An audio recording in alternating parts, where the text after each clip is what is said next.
my channel. It's Diamond here, also known as Nomade. So today I am doing my Motivational Monday. I know it has been, this is probably the fourth one, so it's only been 3 Motivational Mondays.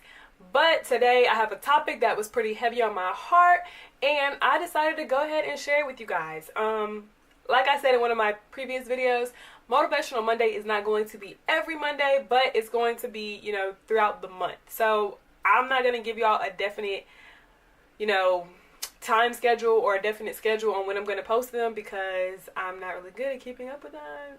So we're not going to do that. But it's today. So let's just go ahead and get started with today's topic. So today's topic is going to be content. The word content simply just means a state of peaceful happiness.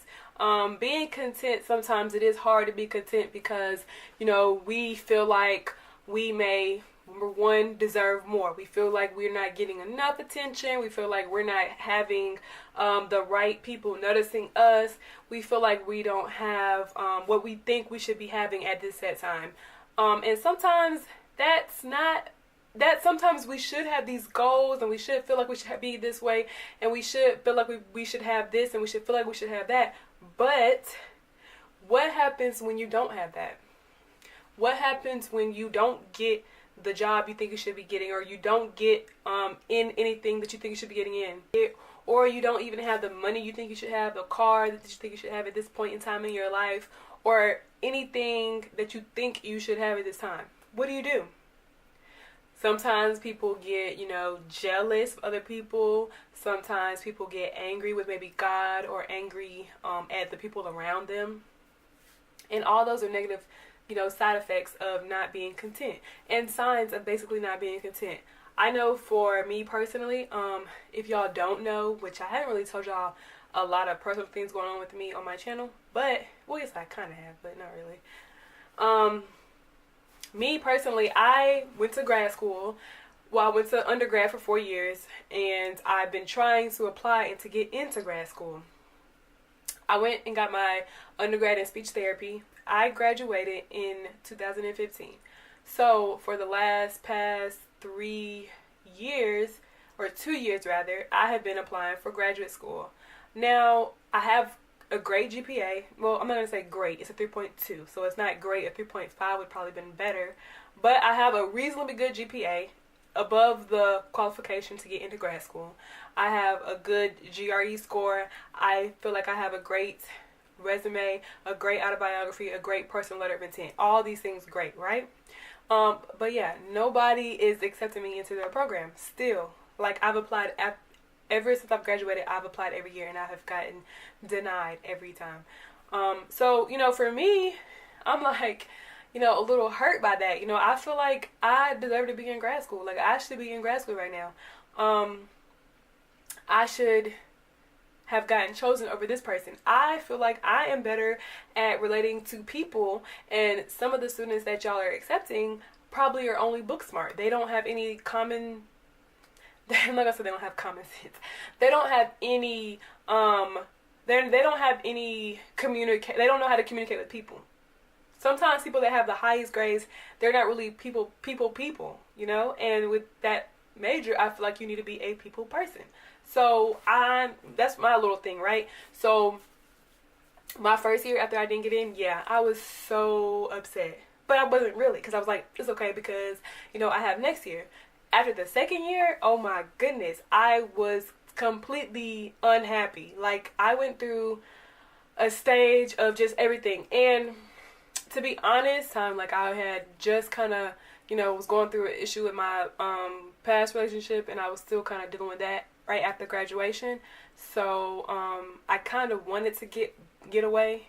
So school was part of my focus, but honestly, my focus was a little off because I was kind of heartbroken. And so that's kind of why I was like, okay, I have next year to kind of gather myself. I need, you know, sometimes when you're in relationships with people and you break up, like, sometimes that can really have a toll on you. And I'm going to do a video about, you know, dealing with that later. So let's get back focused. And I'm talking to myself. Let me get back focused. And so the second year, I didn't get accepted again. So I was kind of like really like feeling, you know, upset and mad. And I was in a place of depression because I was just not content with I was not happy with my life. I was so just, you know, life is not handed to you. Life is not easy. Life is not handed to you on a silver platter. Like, people do not owe you anything, and school and everything else was so easy for me, so I just expected that I was going to get in my first year, if not my first year, my second year for sure. But when I didn't get in that year, I went through a place of depression. You know, I was really depressed. Like, I didn't care about anything, y'all. Like, I didn't want to do anything. I just didn't care. And I was really hiding it, but I was really depressed. I just recently told my father about that, my depression. And depression sucks. Like, a lot of other things go with it.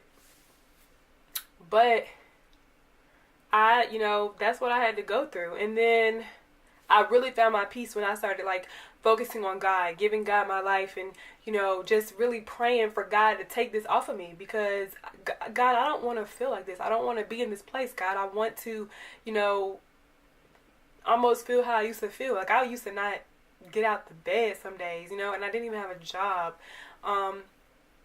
So I was kind of just going through it. Had a lot of things adding to that, but that's just a little summary behind me not being, you know, happy where I was. And so the third time applying, and y'all, I still have not gotten in. So it's almost like I'm like, what? You know, I'm this age, I should be here by now. Like, I don't have time for this. And I had to talk to my parents, and we had a conversation, and it was like, look, you know, maybe this is not happening for a reason, or maybe you know, look at your other options. Have a plan B. Another video. Having a plan B. I'm touching all my topics in this one video, y'all. I gotta get better so I don't spill all my beans. But basically, I had to kind of, how I want to say this without telling everything.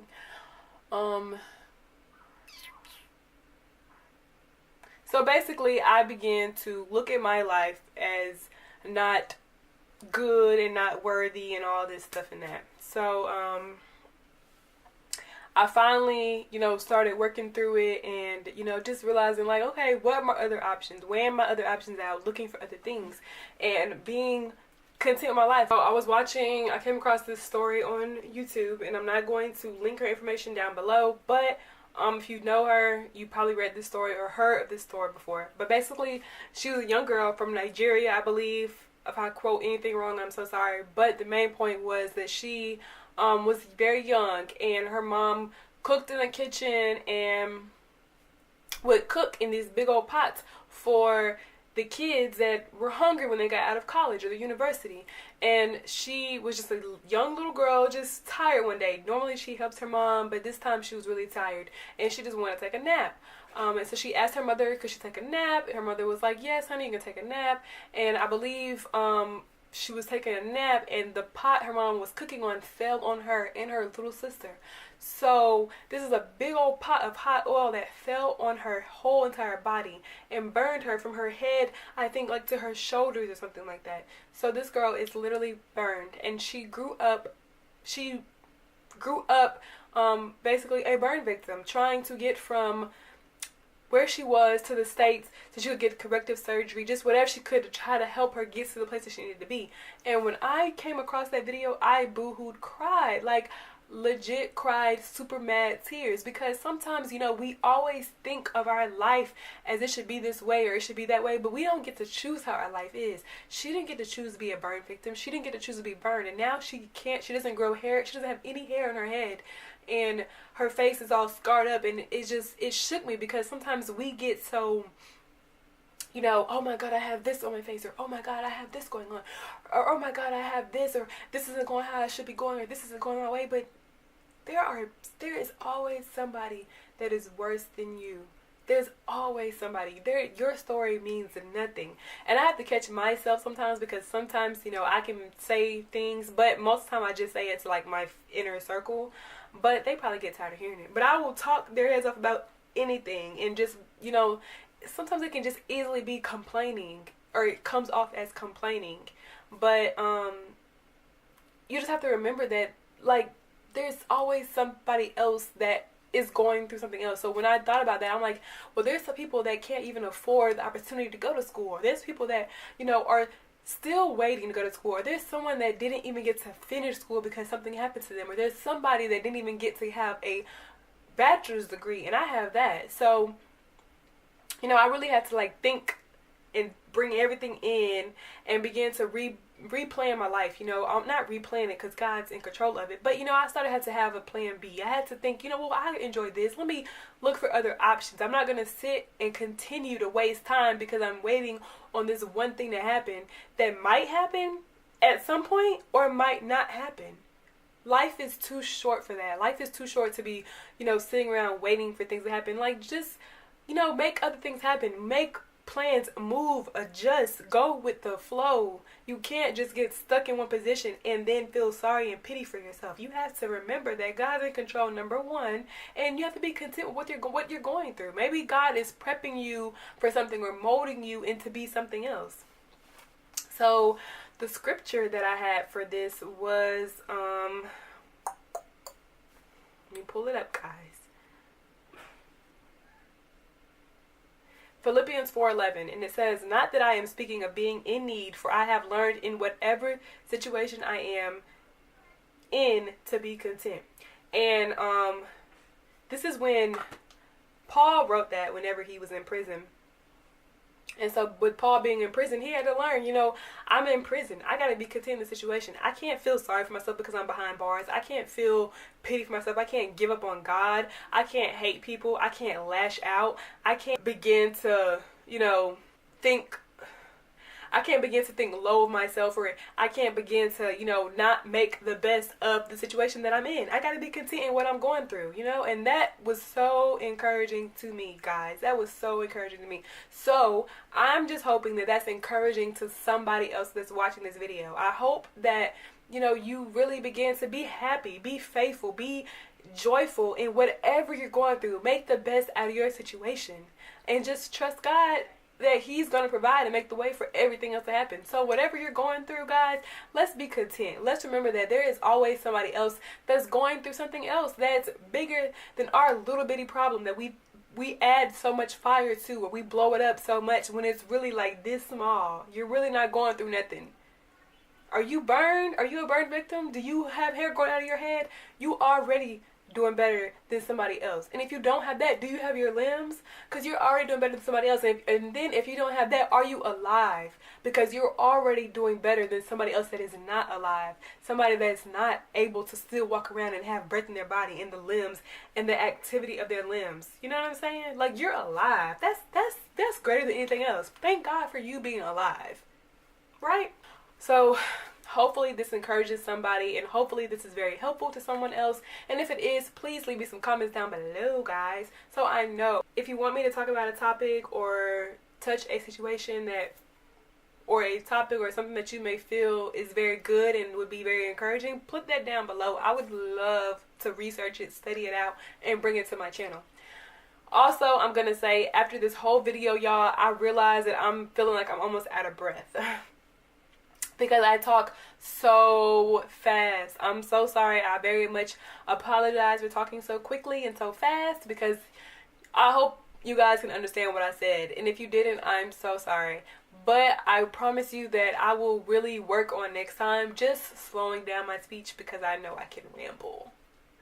Especially when I really feel about a topic, or it's really on my mind or my heart, or I just kind of know what I'm going to say, so I'm just so eager to say it. I will just, you know, go so fast, and then y'all are not even getting it. So I will fix that next time. But thank you guys again for watching so much. Please like this video, give it a thumbs up if it was very helpful, and put me some comments down below, guys, so I can talk to you and I can get some feedback from this topic. And, you know, just, guys, be faithful, be happy, be joyful, be content, and thank God that you are alive. Keep shining bright like a diamond. See you guys in my next video. Bye.